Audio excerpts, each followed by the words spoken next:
What eSahara needs to do is win a clean round, you know? Like, don't lose 4 people and win a 1v1. They have to win a round with a couple people alive so they can lose that one round and buy again, you know?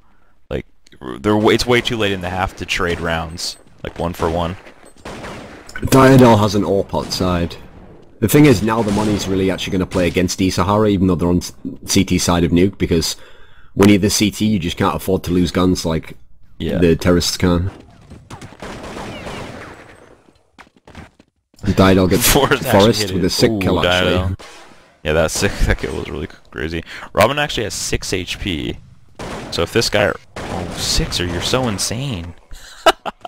He just dove off the raft. Robin just straight flanking under ladder. This could turn out really bad for eSahara right now. Oh, but he gets the first kill.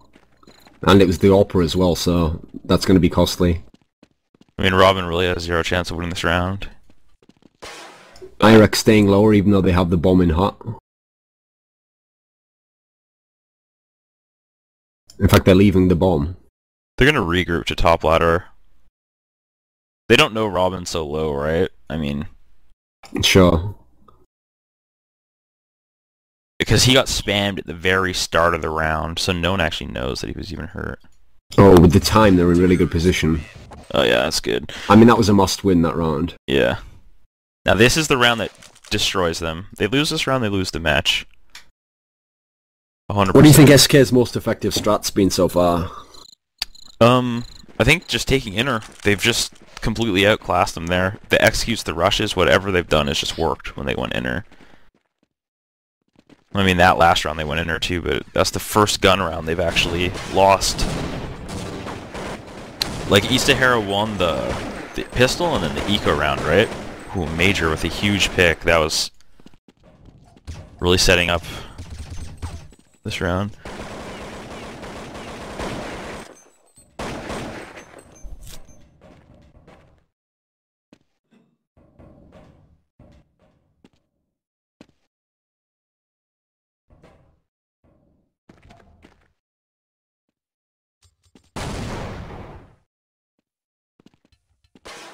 Looks like they want to push up to radio room. Oh, free kill essentially there, but then he gets taken back by Robin. Yeah, this is. Oh, nice little highlight there by Major. Yeah, that was a perfect round. Major's opening kill on get right was a really not lucky, but really aggressive, like really risky play. Like, if he died there, there's a good chance that SK just won the round and then broke their money, and then they would have had Deagles for last round.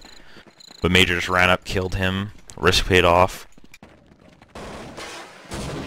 This is actually a good example of where the fact that you are so ahead, like we were saying, makes you play where you don't take enough risks, or you don't take any risks, basically.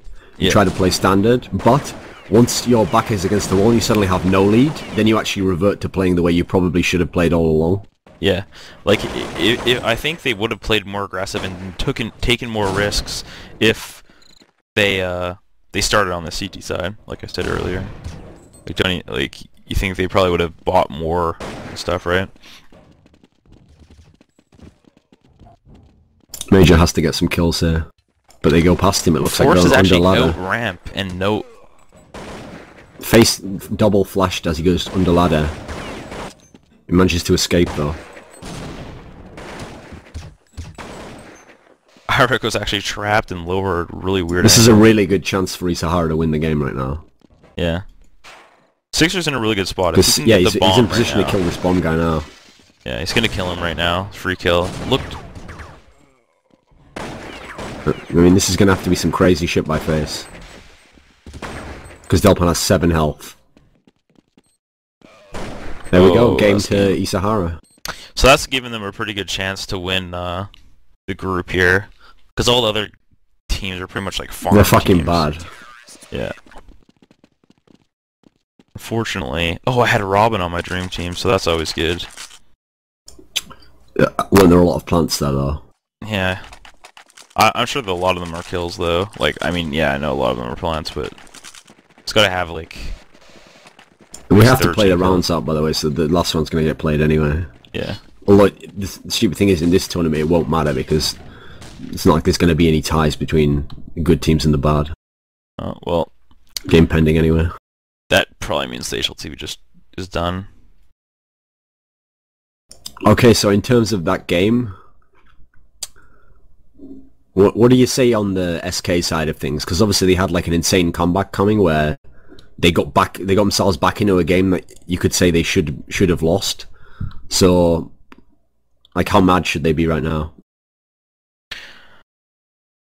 I mean, I feel like SK, if they replayed that match, they'd probably win. I think eSahara got kind of lucky on T side for some of the rounds. Although I do think that I don't think eSahara will get like blown out if they replayed, but you know, a lot of those rounds they won on T side were a bit lucky.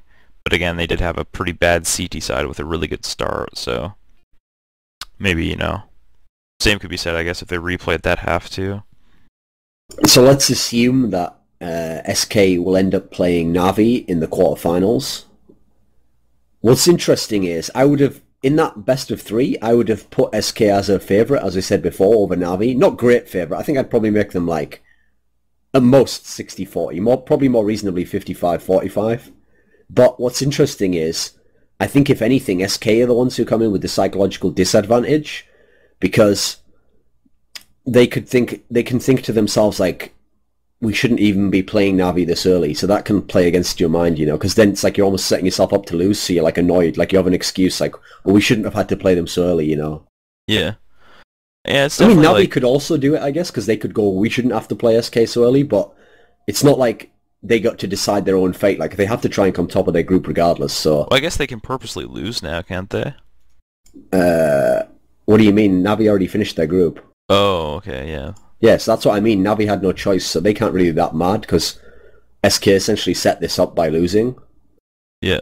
So I think it should play against SK more in terms of the psychological disadvantage. Yeah. And it's a big boon for everyone else in the tournament, because it means, like, your chances of getting far have just gone up a shit ton. I mean, I haven't seen how the bracket goes yet, so I'll have to see if we know who would play who in the semis. Yeah, I definitely think, like, it's always, like, that match is one that I feel like if SK probably thinks the same way as, like, if they were to replay that match, I bet you they think, like, they would win. And I think they probably would. Like, you probably agree that if they replayed that nuke match, they'd probably win it. I think if they played it 10 times, they'd win, like, 8. Yeah. So, they gotta be kind of emo that they happen to lose that, especially with how good their CT side usually is. So they gotta be kind of annoyed with that.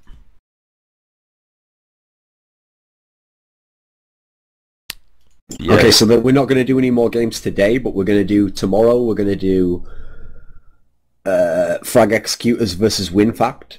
Yeah. So let me just check what time that is. I think it's at 1 Pacific, but...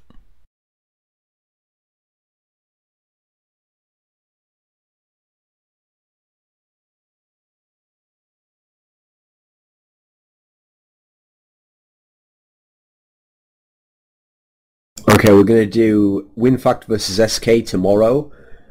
It's at 4 o'clock Eastern Time, and 10 o'clock Central European Time. In the morning, obviously. So, that'll be the one game we're going to do tomorrow. I mean, I don't know. I guess if one of the... Nah, that'll probably be the only game we'll do tomorrow. And then on the 9th, we'll do all of the playoffs. So, tomorrow at 4 Eastern and 10 Central European Time. Do you have any final comments on, like, today, etc.? Or any thoughts about the tournament you want to say? Just there's nothing really to say. I guess the group stage are the most boring part of this tournament. There's not, like, that much to say about all of the matches. At least eSahara gave us a good matchup versus SK. A little bit of surprise made it interesting. So hopefully tomorrow FX and WinFact can give us something similar. Yeah, I can't find any info anywhere on how the bracket will look. But what would be interesting, I mean, it tells you who plays who, but it doesn't say how the actual bracket's laid out. So I don't know if it means that, like, the... Yeah, that's the problem. If we knew it, it'd be more significant. Because, for example, if FX and WinFact knew that by winning or losing, they could push themselves onto the side of the bracket where, like, SK and Navi aren't, then it might affect, like, the way that matchup goes. But I don't think even they know how the bracket would be laid out, so they probably can't even do that. Yeah. But that's a problem which I have always thought should be fixed, which is that you should never allow teams to know who they actually play, like which groups first or second, because it means that, let's say someone acts it. I mean, in this case, this is an upset. Anytime there's an upset, then the other teams who are the top teams, it's actually in their benefit to essentially purposely lose to come second. Yeah, I mean, MTW did that at WCG last year. Like they just... Yeah, it's been done a bunch. I mean, the most famous example was when IEM Chengdu Season 4, Fnatic lost to SC United, this unknown Chinese team, in their first game. And because they were the first game played of the whole day, and they were going to come second, every other top team purposely came second in their group. So EG had won their 2 games. No, they'd won a game and drawn a game. So then they purposely lost to Titans on Nuke. And then Mouse Sports purposely lost to, I think, WNV or someone. Basically, everyone was like quite blatantly just like throwing the last game. So they all came second. They didn't have to play Fnatic immediately. So it just like makes the whole group stage a joke. Whereas if you just didn't tell people who was... I mean, people would still do it if... People would still do it in the sense that they don't want to come first if they know someone else has come second, but you make it even more likely, because the problem is, it's not even just who you play. You can throw yourself onto the side of the bracket that's easier, regardless of who you play first round, which is the bit what you were saying about MTW. Because the real reason they did it is so that they could get a free silver medal, basically, whereas otherwise they would have actually gone out 5th to 8th. Well, assuming the match went the same way, you know. Yeah, well, that's what I was saying about MTW, is they threw that match versus like K23 or K29, and I think it was 29, yeah. Yeah, and they threw that match in, like, there's no way in a million years they'd lose to those guys. But especially as I think wasn't that Nuke or something? It was on Terrain. Ah, okay. Well, there's no way you'd lose on that, that's bullshit. Yeah, and the funny thing is Trace was even winning them rounds, so they had to have been, like, purposely losing, like, he was, like, destroying them with, like, I guess... And another reason you can kind of say it was, like, they were trying to lose... It was definitely thrown, by the way, because I actually remember Trace was, like, laughing as they were losing rounds, so they weren't at all annoyed. But then after the game, I asked Zonic for an interview, and he was like, "Nah, man, I'm really upset right now, because we just lost this game." And I just looked at him like, "Are you fucking kidding me?" And another reason it was probably thrown is Trace was just opping over Sunday. At that point, he was just running around with an op. So, yeah. Okay, so we may as well shut the stream off now. So come back tomorrow at 4 Eastern and 10 Central European time for WinFact versus Frag Executors from SEC. Shut it down, Jacobson.